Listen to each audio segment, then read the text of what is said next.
Bienvenidos a Rafael Lora TV. Hoy te traigo un nuevo video de la solución vial que se está realizando aquí en Pintura, específicamente en la prolongación 27 de febrero con la avenida Isabel Aguiar. Ahora te voy a presentar cada detalle que se está realizando en esta gran obra. Inmediatamente mire el embotellamiento que se hace aquí.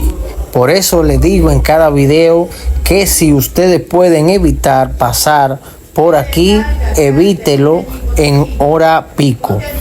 Ya podemos ver que están excavando del otro lado donde van a poner el puente, porque van a hacer aquí un paso a desnivel. Ya como podemos ver aquí todos los avances que ha tenido esta semana, que son significativos, pero esta obra, como lo he dicho, va a vapor.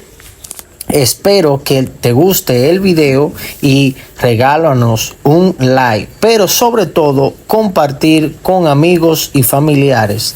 También podemos ver la hermosa vista desde aquí, desde el aire, como ustedes lo pueden notar aquí.